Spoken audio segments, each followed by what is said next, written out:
So today we're going to do 2.6, and 2.6 is all about combining functions.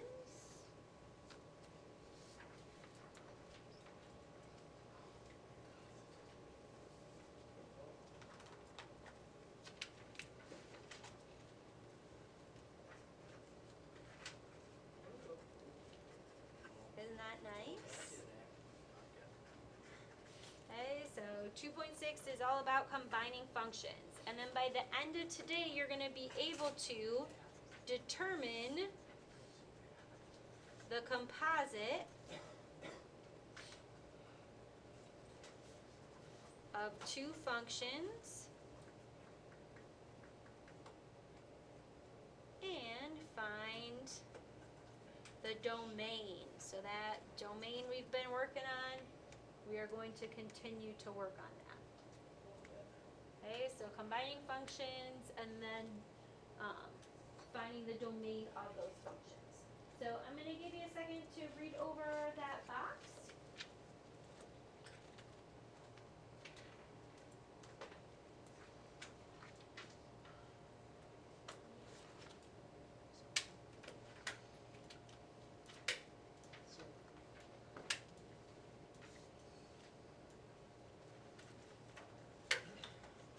Okay, and I hope this notation looks familiar to you. You're probably used to seeing it in the second form. Do you guys remember how to say that? F of g of x, okay? So when you see this, this means f of g of x. Okay, so I know you look at it and you think fog, but we're going to say f of g of x. And then let's talk about what it actually is. So when you have f of g of x, or this composition function, what you're basically doing here is substitution.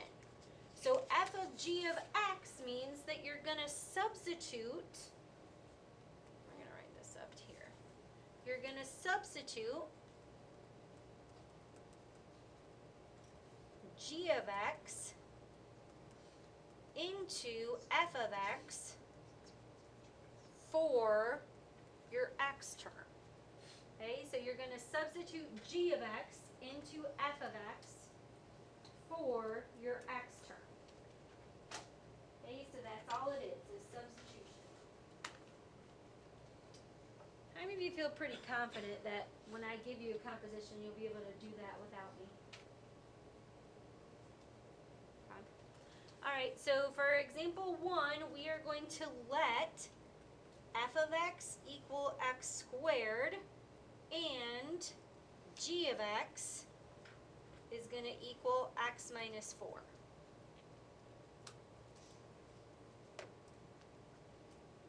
Okay, and then you're going to find f of g and its domain. Okay, so find f of g and its domain. So go ahead, see if you can find your f of g of x.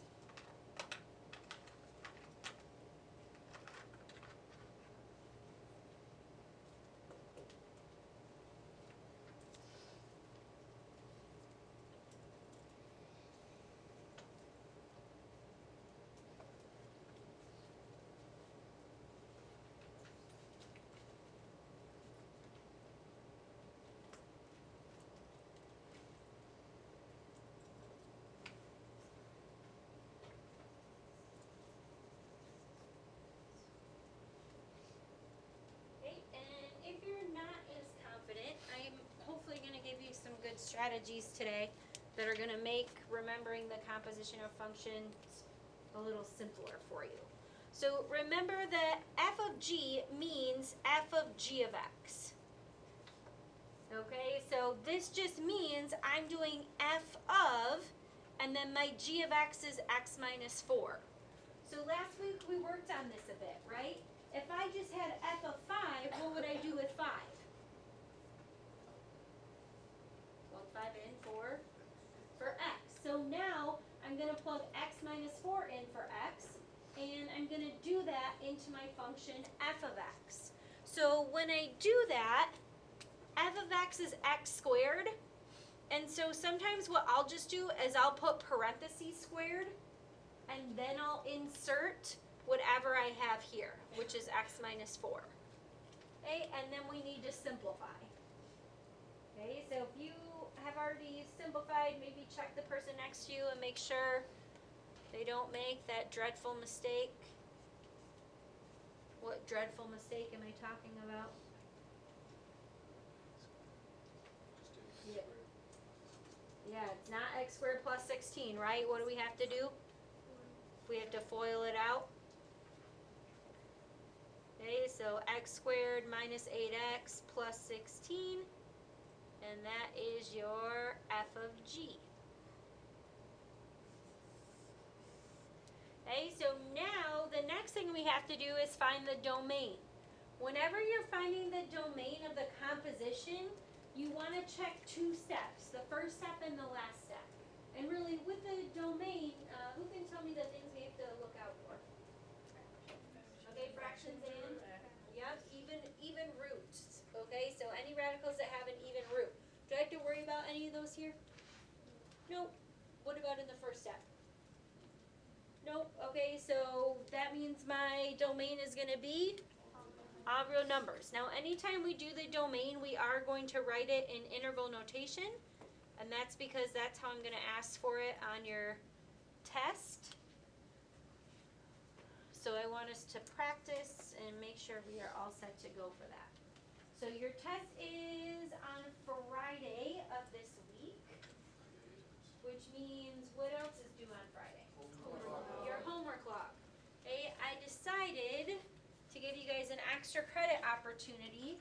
If you want to turn your homework log into me on Wednesday, I will give you 2 points of extra credit. Okay, so if you have your homework log ready to go early on Wednesday, I'll give you 2 extra credit points. And remember that each day on your log is worth 2 points, so it's kind of like you get a free day. On your homework log, you're only going to have 6 sections. So you have 2-1, 2-2, 2-3, 2-4. Today we're doing 2-6. That'll be the 5th day. And then on the back of it, you'll have 1, 2.7, which we'll do tomorrow. Okay, so that means that your last homework assignment you'll get is tomorrow. So that means tomorrow night you would make sure that you corrected that and then put it on your homework log. Okay, and your 2.4, 2.6, and 2.7 homework keys are already posted on Google Classroom. Okay, so if you guys wanted to do that, then you could. Do you guys have questions about that? Okay, so they technically aren't due till Friday, but if you want to turn them in early, I will give you some extra points for that. All right, and then for B, we're going to find G of f of 3. So remember, this just means G of f of 3. So there are a couple of different ways that you can do this. I like to do this in 2 steps. We'll talk about the other ways that you can do this. So the first thing I like to do is find f of 3. Because if I'm finding f of 3, all I have to do is plug 3 into f of x. Well, f of x is x squared. So f of 3 is going to be 3 squared, which is just going to be 9. Then my second step, I can do substitution. So my second step, I can do g of 9. Because remember, we got 9 from f of 3. So all we're doing here is substitution. Okay, so if I have g of f of 3, and I find f of 3 is 9, I can just plug that in. And then to find g of 9, I'm just going to use x minus 4, so 9 minus 4, which would be 5. So then g of f of 3 would equal 5.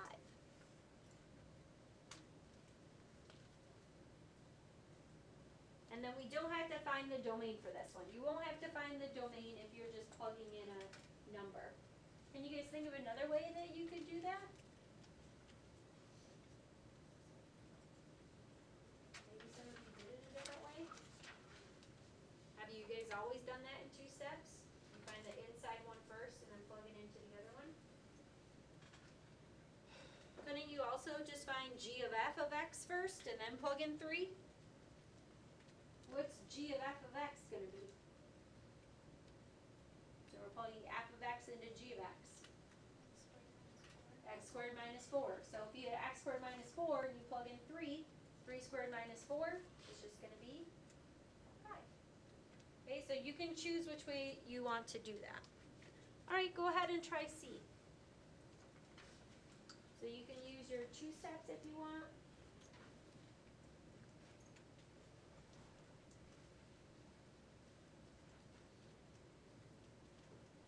Okay, if you are done and you just want to check in with your elbow partner and see if they got the same thing, that would be great.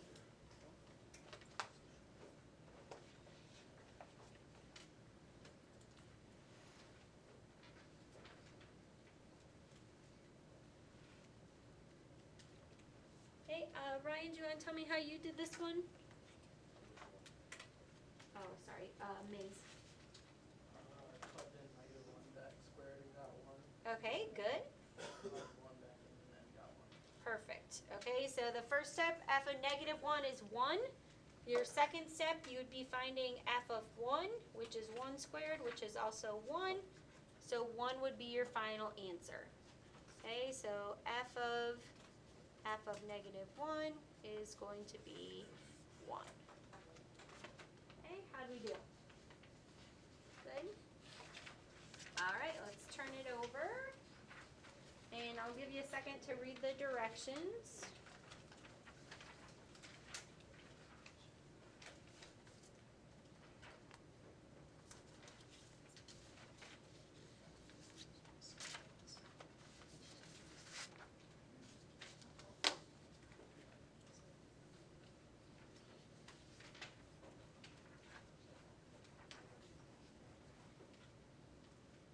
Okay, so, Isha, what do we have to do for this one?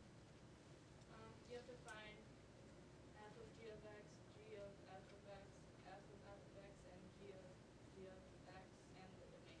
Good, okay, so we have to find all those functions and then their domains. And in particular, it says we're going to have to write the domain in what? Interval notation. So I'd either underline or circle or highlight that part, that you do have to do it in interval notation. Why did I say we're going to do it like that? It'll be like that way in the test. So I want you to practice it now so you'll be ready to go when you get to your test. Okay, so for part A, you are given f of x is equal to the square root of x, and g of x is equal to the square root of 4 minus x.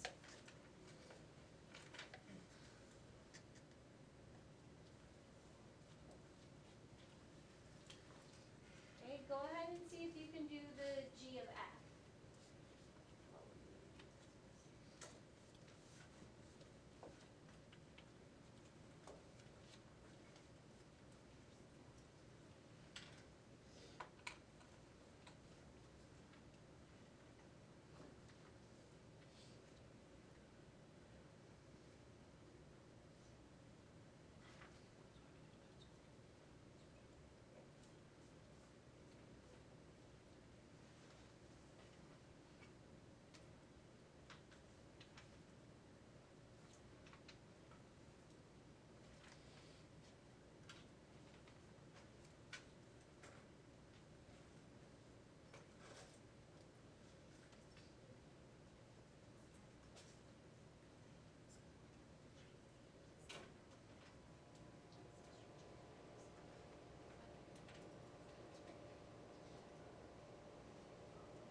Okay, so, Shawan, can you tell me what you did first for this?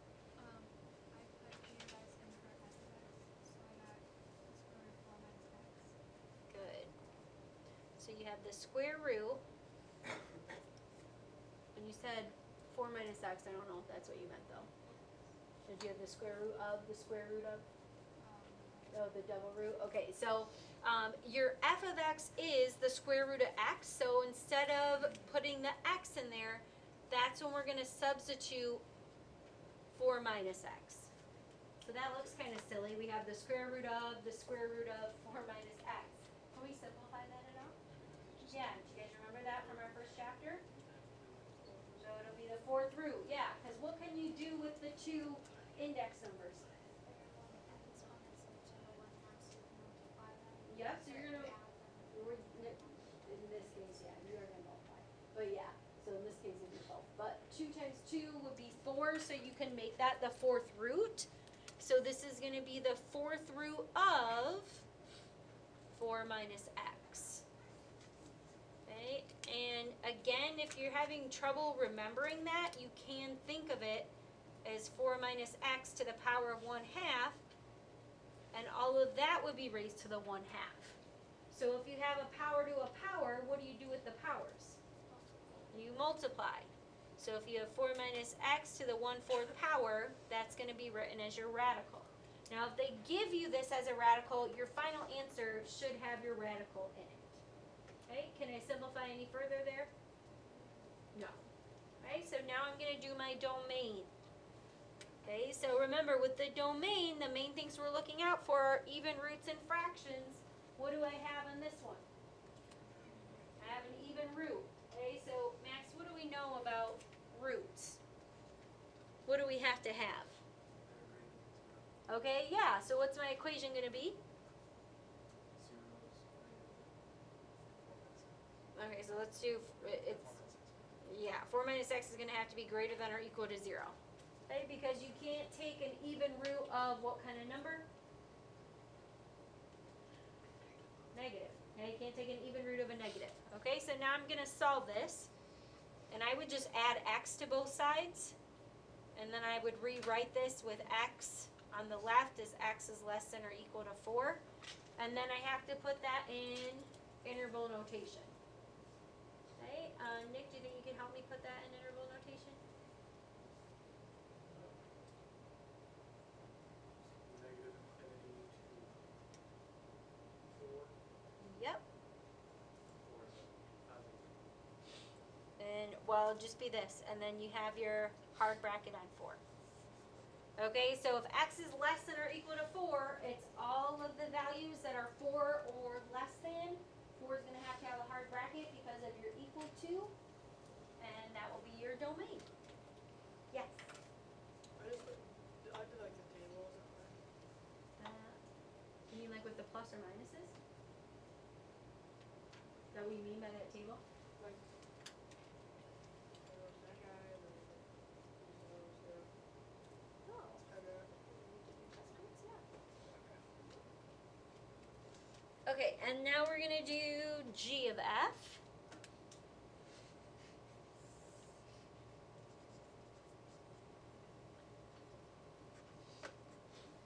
And I am going to give you a second to see if you can plug it in if you haven't already.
Okay, so for g of f of x, Munir, will you tell me what you got? Square root of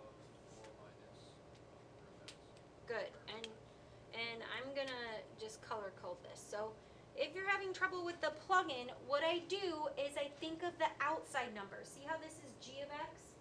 Or letter. So your g is the square root of 4 minus x, and instead of putting the x in, that's where I know I need to substitute my function f of x. Okay, now we're going to talk about why the square root of 4 minus x does not equal, square root of x, does not equal 2 minus the 4th root of x. Okay, because I saw this on several papers. So, first of all, if I can find one example that makes that not true, it's not true for any of them. Okay, if I can find one counterexample. So I'm going to choose a number to plug in for x. I want to choose a number that's going to be easy for me to calculate. Are you guys thinking of any numbers I can plug in here? Okay, 4 or 9. Okay, so any one of those would be fine.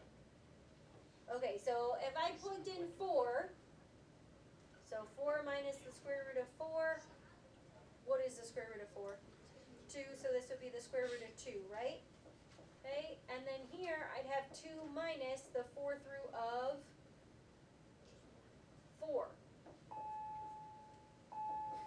Okay, now we can check that with a, we can check that with a calculator to make sure that that's not true, but I think 9 might be an easier way to see. Is the square root of 2 going to equal 2 minus the 4th root of 4? No. Let's do 9. If we plug in 9, what's the square root of 9? Okay, the square root of 9 is 3, and what's 4 minus 3? 1, which is the square root of 1. The square root of 1 is 1. And I think it's just easier for you guys to see that. Is there any way that 2 minus the 4th root of 9 could be 1?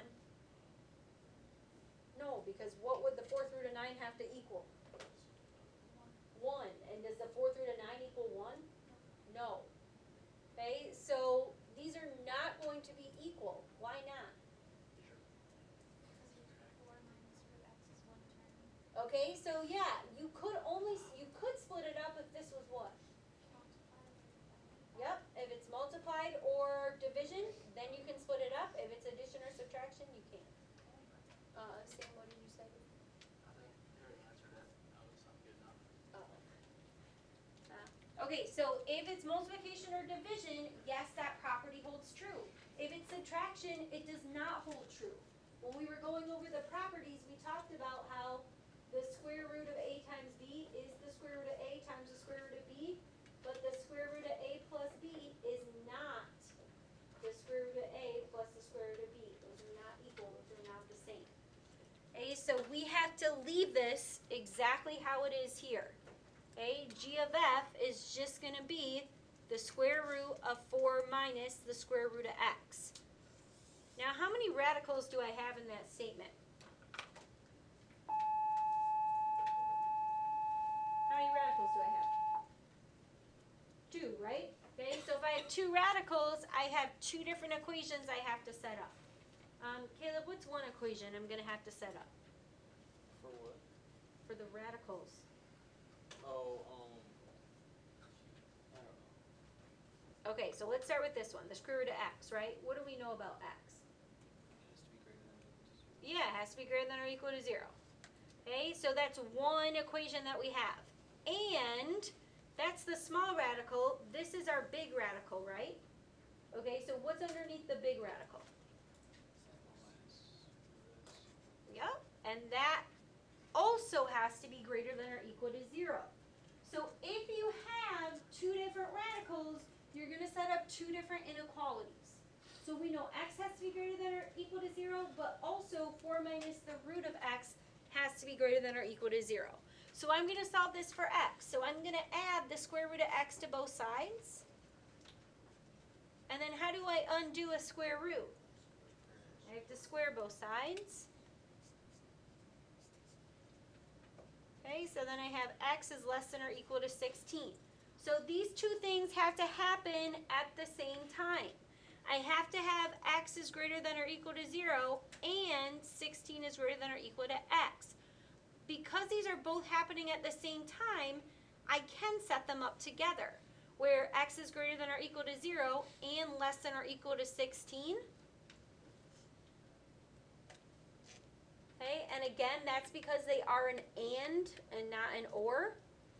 And then I will just set up this in interval notation, which will be 0 to 16.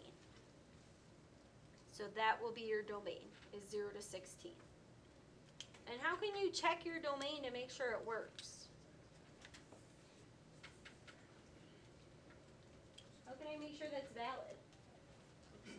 I can plug in the numbers, right? If I plug in anywhere from 0 to 16, I should get a valid answer. If I plug in 16, I have 4 minus the square root of 16, which is 4. 4 minus 4 is 0, that's a good thing. If I plug in anything outside of there, like 25, root 25 is 5, but then 4 minus 5 is a negative. So then I'd have an imaginary number. Okay, so that's why that's going to be your domain. All right, let's do f of f.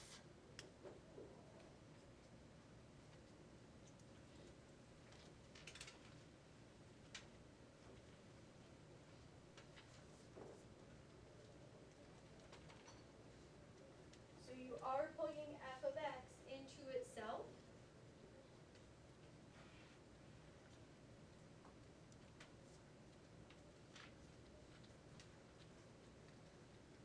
Okay, so Jory, let's do this one together. What's your f of x? Nope, remember it's the square root of x. Okay, yeah, so I'm going to start with the square root, but instead of x, what am I plugging in for x? The square root of x, right? That's your f. So you have the square root of the square root of x. And what happens when you have the square root of another square root? You can multiply the index numbers, right? So this will be the fourth root of x. Okay, so you can only multiply them together if you have the root right on top of the other root. If there's anything added or subtracted next to it, you won't be able to break it up. Okay, so then let's do our domain. Okay, and Marlo, with this domain, what equation or inequality do I have to set up? Also not equal. That'll be when you have a fraction. So with this one, you have the radical. So we just know that when you have a radical, you can't take the root of a what type of number? That you can't take the root of a negative. Yep, so we're going to have an inequality. So you know that x has to be what? It could be 0. The fourth root of 0 is 0, but what can it be? Remember how we say that it can't be negative? So if it can't be negative, it has to be what? Okay, how do we say that with our symbols? It has to be Greater than or equal to. Okay, so it has to be greater than or equal to 0, and then we're going to write that as an interval. Okay, Mitchell, do you think you can tell me what that would be as an interval? 0 to infinity. Okay, and what kind of brackets? Hard, not 0, and then soft on that. Good. If you guys are having trouble with those, just think about what your lowest value is going to be. Okay, your lowest value in that case is 0, and then it's going to go all the way up to positive infinity. You should always have positive infinity on the right side, and then negative infinity would be on the left side. Okay, don't make the mistake of putting the negative infinity on the right side. All right, go ahead and try g of g.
Okay, so Michaela, what did you get for your g of g? The square root of 4 minus x. Good. Okay, and can we simplify that one at all? Can we break that apart at all? Nope, because you have subtraction. Okay, so you're gonna have to leave it just like that. Alright, so now we're gonna do our domain. Yes? Has Susan Tom left yet? She just left. All right, thank you. Yep. Bye. For this one, Ryan just left too. Ben, what are one or both of my equations if you know both of them? Or inequalities that I have to set up?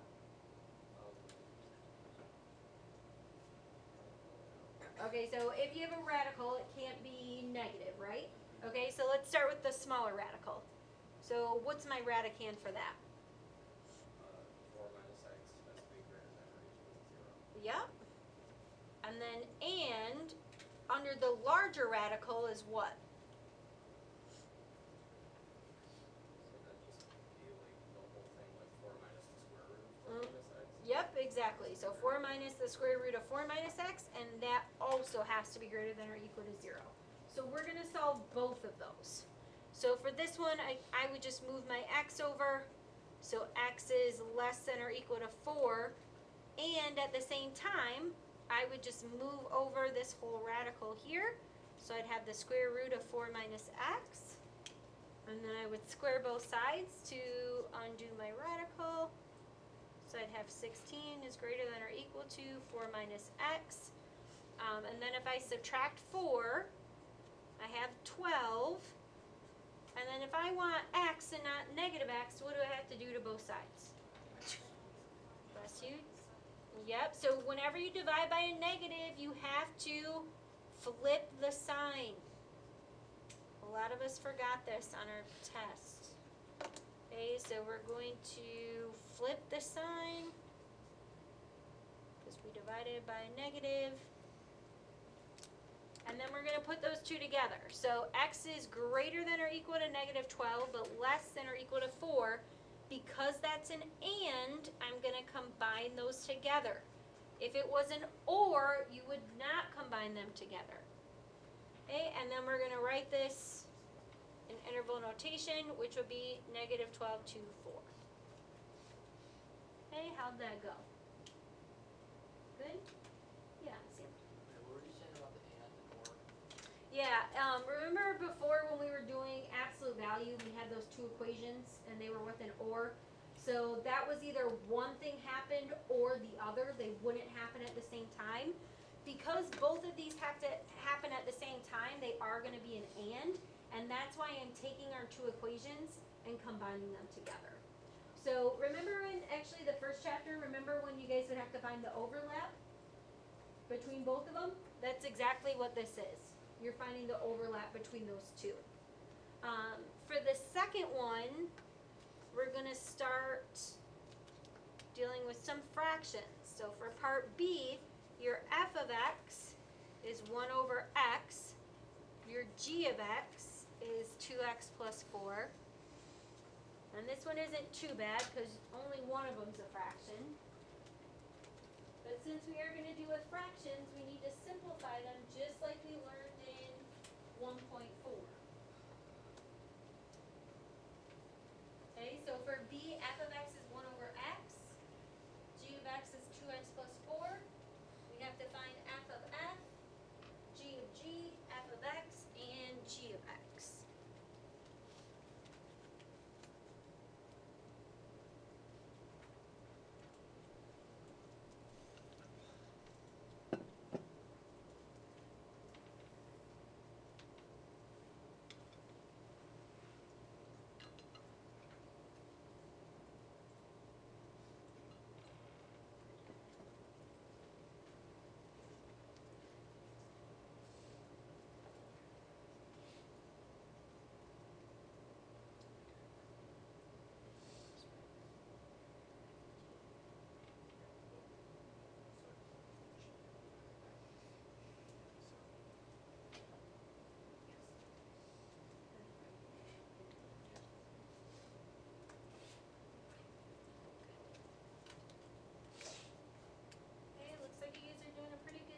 job. Sarah, what did you get for f of g of x? 1 over 2x. Good, 1 over 2x plus 4. Okay, and Cameron, what do we have to watch out for with this?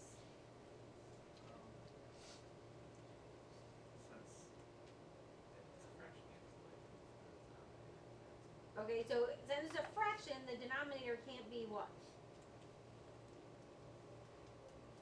No, what can't you divide by? 0, right? Okay, so we have to set up that the denominator, 2x plus 4, cannot be equal to 0, and then we're going to solve. So I'm going to subtract 4 from both sides. Divide by 2. So I have x cannot equal negative 2. Okay, so now I have to write that in interval notation. Okay, and Hannah, can you tell me what that would be in interval notation?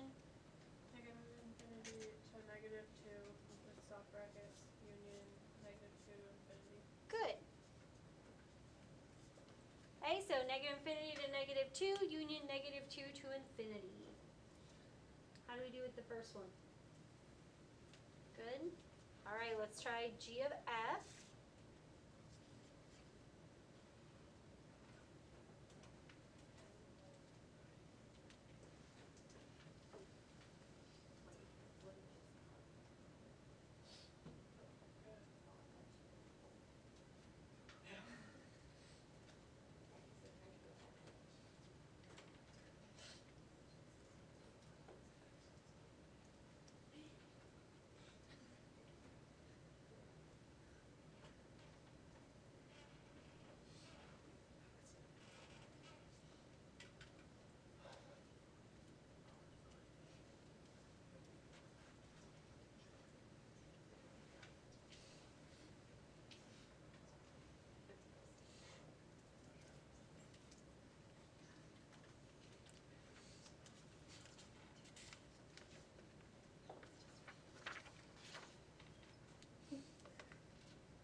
All right, how's g of f coming along?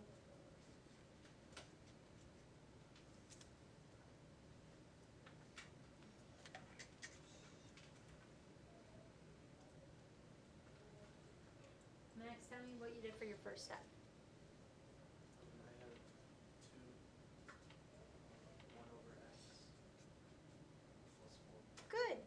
Okay, and then how do you multiply a fraction by a whole number? Do you guys remember? Oh yeah, you put it over 1. And really, what part are you multiplying by? Yeah, the numerator. So you're only going to multiply by the numerator, right? Okay, so see if you can do that.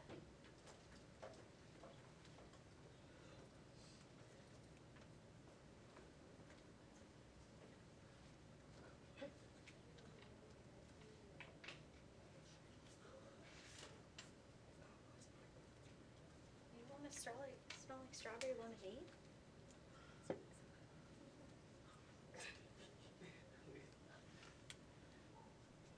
Okay, so then you should have 2 over x plus 4. Okay, and then Sam, what did you set up for your domain? For g of f, Yeah. I ended up getting that one. I just got all real numbers. Okay, so do I have a fraction or a radical? You just have, I mean, Yeah, I have a fraction, right? So in a fraction, what can I have? Yeah, so the denominator can't be 0. So it would be negative infinity to 0, union 0 to infinity.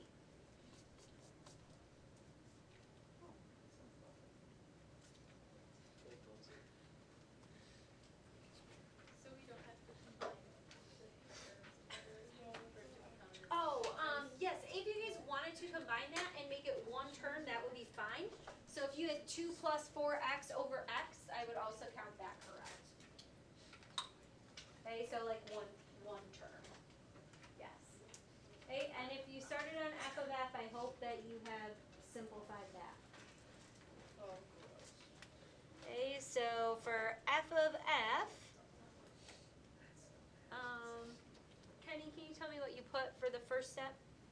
First step I put 1 over x. Okay, good. So I hope that we all see that that does not look simplified. Okay, so you're dividing a fraction. Okay, so what we're going to do is 1 times the reciprocal, which is x over 1 or just x. Now this domain is different. This is not all real numbers, because I think a lot of you probably thought that it was all real numbers. So remember at the beginning of the lesson, I said you had to check the last step, but you also have to check what? The first step. Okay, so the first step is important. We can't even simplify unless we make sure that this is not undefined. Because in the first step we have a fraction, right?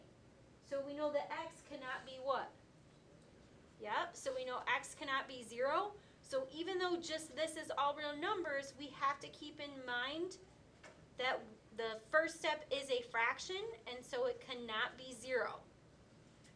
So if it was 0, it would be undefined. I would not even be able to simplify this. So your domain is going to be negative infinity to 0 and union with 0 to infinity. Okay, and go ahead and try g of g.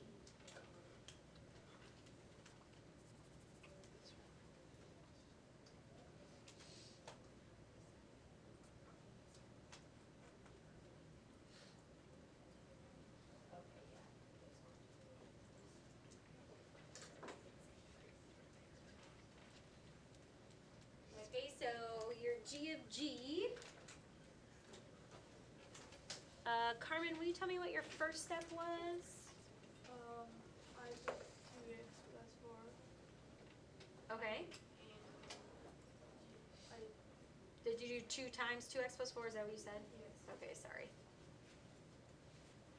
plus 4. And then plus 4. Good. Okay, so then we're going to distribute. And then you should get 4x plus 12. So if we're just looking at 4x plus 12, what's the domain? All real numbers. If we check the first step, is that still true?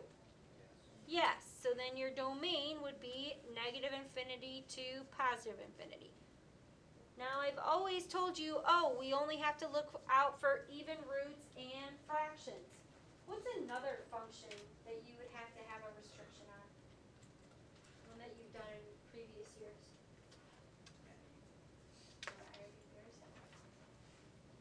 So besides radicals and fractions, what's that other function?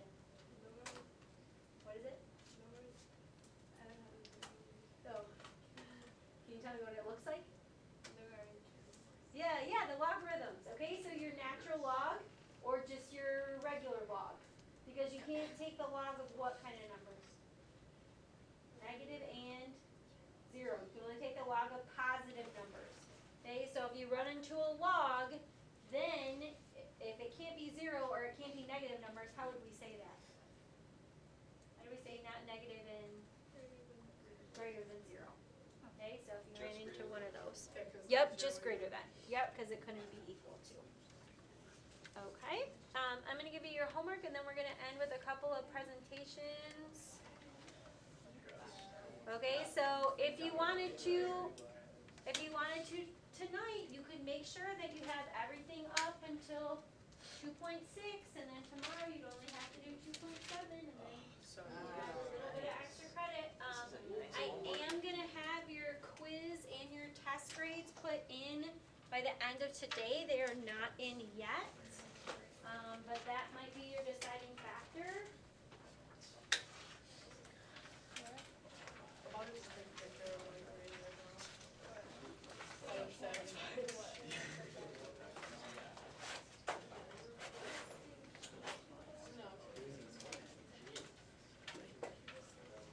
Yeah, your quizzes went really well, and then your tests were all over the place. But you guys knew, like, if you felt like you did well, then you did well. If you didn't think you're gonna do well, not the exact.